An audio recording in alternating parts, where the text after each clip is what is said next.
Like, how would he support you, and how would he, give you inspiration? Well, 10 years ago, my wife and I bought a house down here, and it was one of the, I actually thought moving down here was going to be great because I didn't know anybody. And then within a week or two, O called me and said, "Hey, I heard you moved here." Might have said bitch. He said, "So let's hang out." And so we hung out, and over the next 2 or 3 weeks, every morning Pandora would go, "I think O's in the driveway."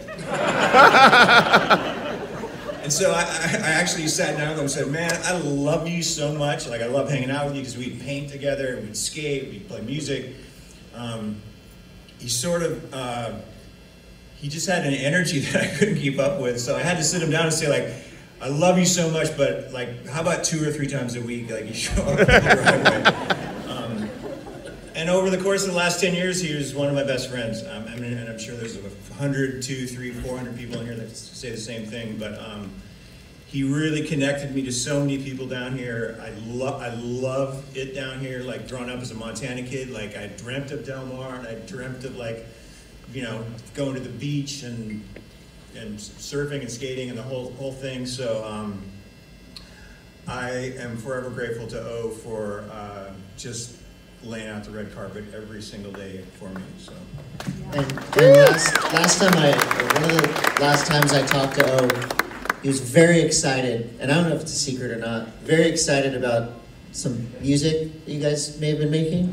Yeah, we had a little trio with Mario, and we had about 9 instrumental songs that we made with Ben Moore.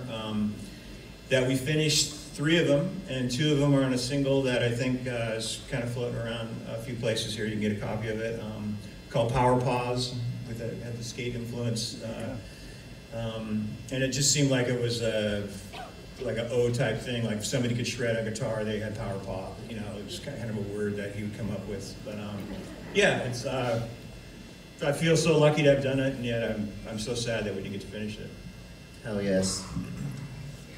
Tony, a lot of the photos that I see, O would never let me take a picture of him. I kept trying over and over, and there would be like that. But thankfully we've got Grant Britton, Steve Sherman, a lot of photographers out there that were on the sessions and were able to shoot O doing his thing, like we just saw right there.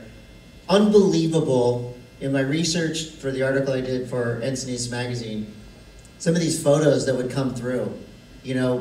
One of the ones that was so mind-blowing to me, a Glennie Friedman shot, Black Flag, Henry Rollins, like that. The way it was cropped, I had somehow seen an uncropped version. Who's right here? Is O. Yeah. Of course he was there. Of course O was there. But you got to be in front of his camera. You got to be friends with him for a very long time. What did O bring to a skate session? I mean, besides the catchphrases and the stoke, having O on a session must have been special every time.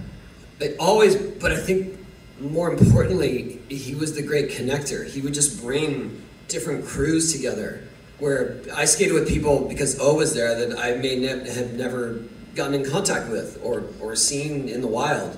And he would bring us together, and it was like, "You gotta see this guy skate. You guys gotta skate together." And he was right.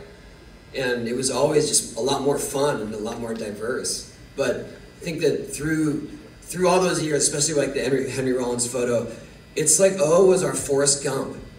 He was in at every iconic turn. He was part of it. He was influencing it somehow, but he was always right there, and never wanted accolades for any of it.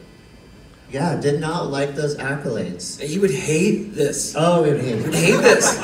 He's here. He's here hating it. Absolutely. Somewhere. Yes. Yeah, he's right there. I want to ask Jeff something about, you mentioned painting and doing art with O.